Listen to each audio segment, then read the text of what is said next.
Assalamualaikum warahmatullahi wabarakatuh. Selamat datang kembali di channelnya Mas Eka nih. Apa kabar para warga sekolah? Semoga dalam keadaan sehat-sehat selalu dimanapun para warga berada nih ya.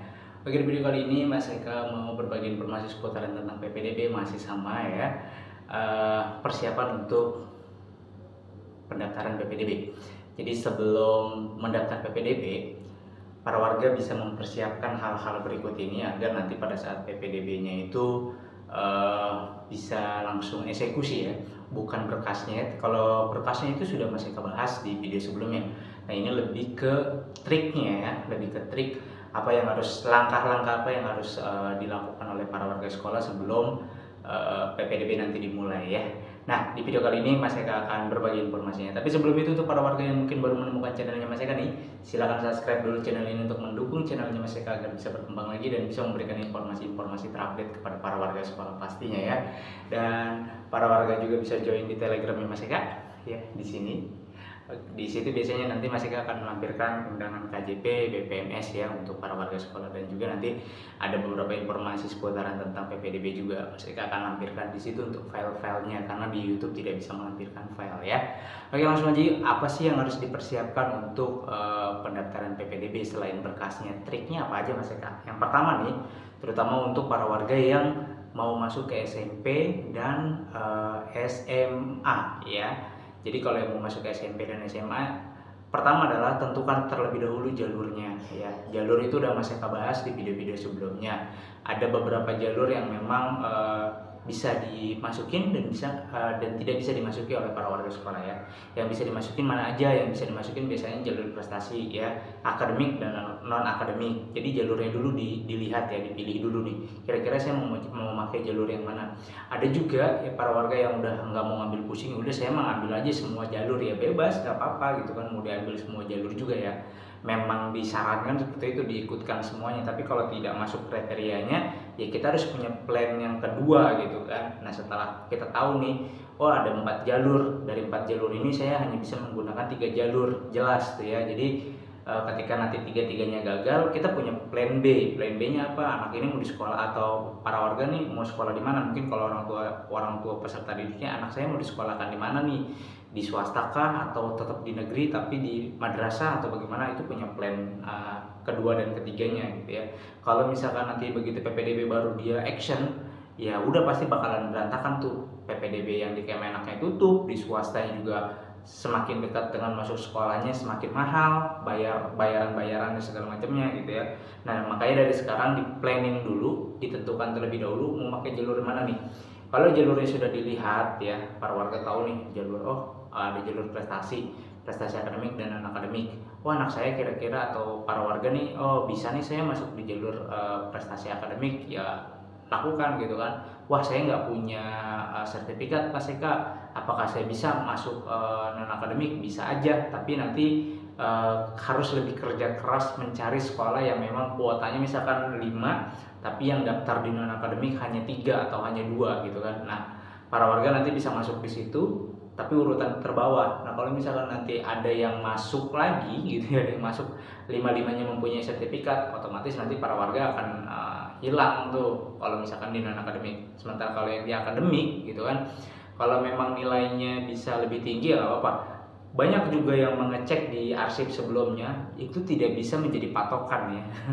Jadi tidak bisa menjadi patokan, walaupun mungkin nilainya di SMA A gitu ya misalkan, atau di SMK A nilainya 95 saat itu gitu kan nilai akhirnya. Nah, ketika para warga ngecek nilai akhirnya di 90 gitu kan, atau pas memang 95, ya kemungkinan memang bisa dapat. Tapi nggak tahu juga kalau yang tahun ini ternyata misalkan rata-ratanya 97 atau 96 semua, ya 95-nya pasti akan kalah. Tapi kalau udah mendekati topnya, misalkan dilihat nih SMA A atau SMK B gitu ya, dilihat 5 besarnya deh, angkanya itu berapa nilai akhirnya. Kalau misalkan di angka 85, 89, kemudian para warga nilainya juga sama dengan segitu, insya Allah nanti aman tuh di proses akademik maupun di non akademiknya. Tapi kalau di bawah itu maka persiapkan mentalnya gitu ya.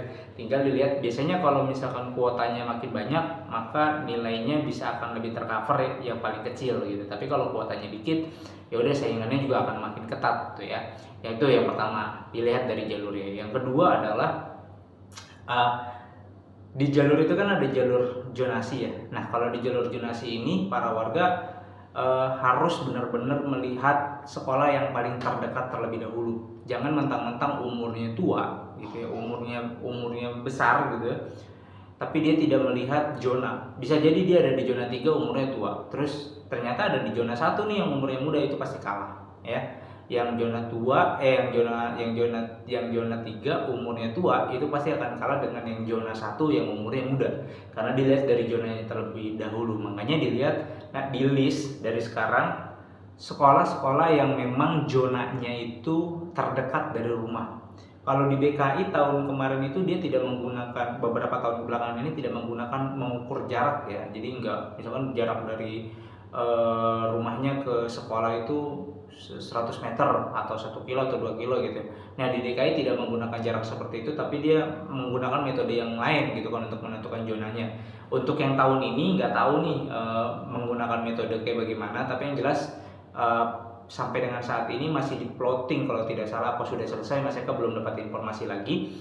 Plotting zonanya ya, ada yang RT RW-nya mendata warganya yang masih sekolah di mana, kemudian sekolahnya juga rapat dengan RT RW dan camatnya ya, kelurahan, camat, terus sama Pak Lurahnya juga itu rapat, benar-benar rapat untuk sekolah-sekolah SMP dan SMA tuh ya, dan serta SMK.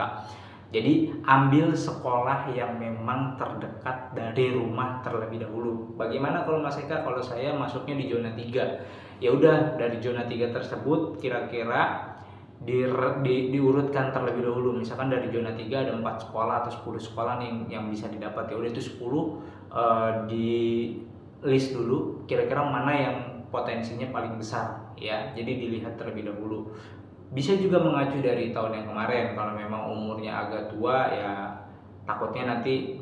Kalau yang tahun kemarin bisa dilihatnya seperti ini, dilihat dari zonanya aja, zona satunya mendominasi atau tidak di sekolah tersebut. Kalau zona satunya mendominasi ya pasti menang ke zona 1 walaupun dia umurnya muda gitu ya. Makanya umur yang tua tidak serta-merta bisa masuk kalau dia berada di zona, karena zona ini nanti mainnya itu yang dilihatin afirmasi zonanya dulu, bukan afirmasi, yang dilihat adalah zonanya terlebih dahulu ya, prioritas zonanya, zona 1, zona 2, zona 3. Nah kalau misalkan zona 1 umurnya lebih muda dari zona 3 yang umurnya tua, zona 3 pasti akan kalah gitu kan, kalau di zona satunya banyak yang masuk kayak gitu ya.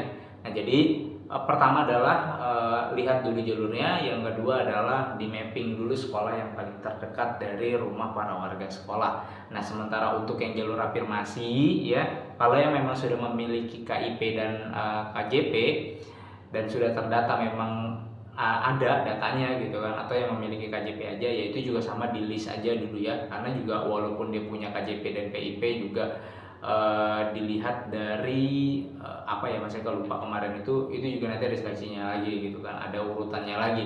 Kalau memang nggak dipersiapkan dari sekarang, tidak di list dulu sekolah-sekolah yang memang mau diprioritaskan oleh para warga sekolah, nanti agak sulit dalam menentukan sekolahnya kalau tidak di plotting dari sekarang atau tidak di list dari sekarang. Oke ya, jadi itu dua hal yang wajib para warga lakukan sebelum nanti PPDB dimulai. Yang pertama adalah lihat, tentukan dari sekarang, pilih jalur mana yang mau diprioritaskan oleh para warga sekolah. Boleh diambil semua, silakan, gak ada yang ngelarang.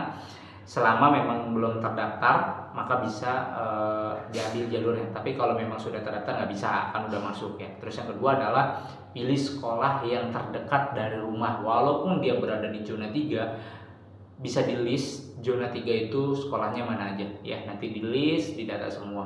Nah itu plan A nya. Kalau memang nanti sudah berjalan kemudian sama sekali tidak nyangkut namanya atau sama sekali tidak lolos di PPDB 2023 ini untuk di sekolah negerinya, maka siapkan plan A, plan B, dan plan C-nya. Plan B-nya apa? Misalkan mungkin pengen tetap sekolah negeri agar tidak bayaran gitu ya, agar terbantu dari segi bayarannya, ya bisa pilih namanya PPDB Madrasah ya.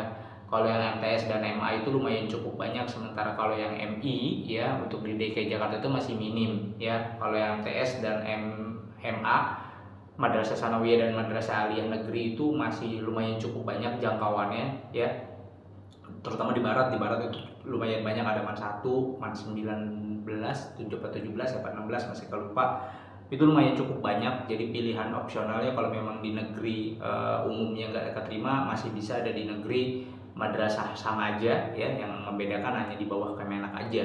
Nah kalau yang madrasah aliyah ini atau di madrasah di bawah Kemenak ini Mas Eka kurang tahu apakah dia bisa menerima PIP atau tidak, karena setahunya Mas Eka PIP itu diambilnya dari Dapodik, sementara kalau yang dari Kemenak dia namanya EMIS ya.